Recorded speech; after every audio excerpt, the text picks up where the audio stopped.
एक मछुआरा समुद्र में डूबे जहाज के अंदर फंसी जलपरी से मिला। उसे नहीं पता था कि वह वहां सदियों से कैद थी और आज तक कोई उसे आजाद नहीं कर पाया था। जल्द ही उस युवक को जलपरी को बचाने की कुंजी मिल गई। फिर उसने जलपरी के सीने पर लगे मुहर में कांटा फंसा दिया। जैसे ही कांटा अपनी जगह पर लॉक हुआ, उसने अपनी पूरी ताकत से उसे खींचा। उसकी हैरानी की बात थी कि जिस मुहर ने जलपरी को 1000 सालों तक कैद रखा था, वह उसी के हाथों उखड़ गई। आजादी पाने के बाद उसी रात जलपरी ने खुद को उसके हवाले कर दिया। अगली सुबह जब उसने अपनी आंखें खोलीं तो उसे जलपरी की याद सताने लगी, लेकिन उसके पास पड़ी जलपरी अब बहुत दूर जा चुकी थी। उसने अपने पास केवल एक रहस्यमयी समुद्री नक्शा छोड़ा था। आदमी ने नक्शे पर बने रास्ते का पीछा किया और समुद्र में मछली पकड़ने चला गया। सिर्फ 1 साल में उसने 80 लाख कमा लिए। पैसे कमाने के बाद उसने सीधे अपने दल और शागिर्द को 40 लाख दे दिए, लेकिन उसे कभी उम्मीद नहीं थी कि उसका शागिर्द इतना एहसान फरामोश निकलेगा। आदमी की इतनी कमाई से जलकर शागिर्द ने चुपचाप दल के साथ मिलकर एक जाल बिछा दिया।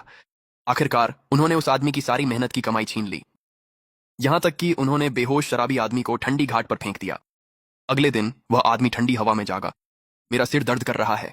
मैं घाट पर क्यों सो रहा हूँ? इतनी ठंड में भी मैं ठंड से मरा नहीं। ये तो किसी वरदान से कम नहीं। मुझे घर जाना चाहिए। बाहर निकलो। अवैध रूप से घुसपैठ करना अपराध है। क्या तुम कह रहे हो कि यह तुम्हारा घर है? उस्ताद, क्या तुम भूल गए? अब तुम्हारा विला मेरा है, नाव मेरी है और बिक्री के सारे रास्ते भी।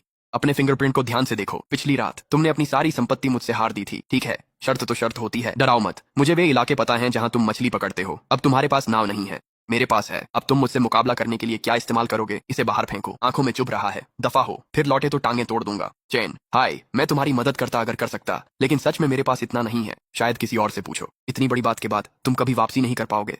तुम्हें पैसे उधार देना तो ऐसे होगा जैसे कुत्ते को मांस का बन फेंकना।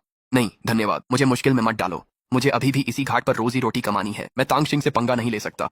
तांग सिंह ने कल रात सबको बता दिया कि जो भी तुम्हारी मदद करेगा वो यहाँ काम नहीं कर पाएगा। सबके लिए मुश्किल मत बनाओ। ठीक है, मैं समझ गया। सुन चाचा, मैं आपके साथ पीने आया हूँ। तुम सोचते हो मुझे तुम्हारी मुसीबतों का पता नहीं है? मुझे इसमें घसीटने की कोशिश मत करो। मैं तुम्हें बता रहा हूँ, मैं तुम्हें पैसे उधार नहीं दूंगा। मुझे तुम्हारी नाव चाहिए। मेरी नाव? वो कबाड़ नाव तो कभी भी समंदर में डूब सकती है। मुझे डर नहीं है। मुझे एक बार के लिए किराए पर दे दो। मैं तुम्हें 20,000 दूंगा, लेकिन अभी मेरे पास पैसे नहीं है। मैं लौट कर पैसे कमाकर तुम्हें दे दूंगा। मेरी कबाड़ नाव तो कबाड़ में भी 10,000 की नहीं बिकेगी। वो 20,000 दे रहा है, ठीक है, लेकिन अगर तुम समंदर में डूब मरे तो मेरी जिम्मेदारी नहीं होगी। चिंता मत करो, मैं नहीं मरूंगा। इस सफर में जाने का इरादा कहाँ है तुम्हारा? नो रिटर्न सी। क्या नो रिटर्न सी? वो तो वही जगह है जहाँ लोग जाते हैं और कभी लौट कर नहीं आते। क्या तुम पागल हो गए हो? नो रिटर्न सी में जाने के लिए बड़ी नाव काम नहीं आती। छोटी नाव के रीफ से टकराने की संभावना कम होती है। तुम्हारी नाव एकदम सही है। अगर हमें बड़ी मछली मिली तो मैं तुम्हें और 20,000 दूंगा, लेकिन ये तो अपनी जान को दांव पर लगाने जैसा है। सूरज, तुमने पूरी जिंदगी डर में बिताई। क्या बुरा नहीं लगता जब लोग तुम्हें नीचा समझते हैं? क्या मरने से पहले एक आखिरी मौका नहीं चाहिए? मेरे खानदानी नक्शे में नो रिटर्न सी की बड़ी मछलियों का रिकॉर्ड है। शहर के रईस अब आम सी फूड से ऊब गए हैं। उन्हें सिर्फ दुर्लभ मछलियां चाहिए और वे मोटी रकम देंगे। अगर ये कामयाब हुआ तो हम मालामाल हो जाएंगे।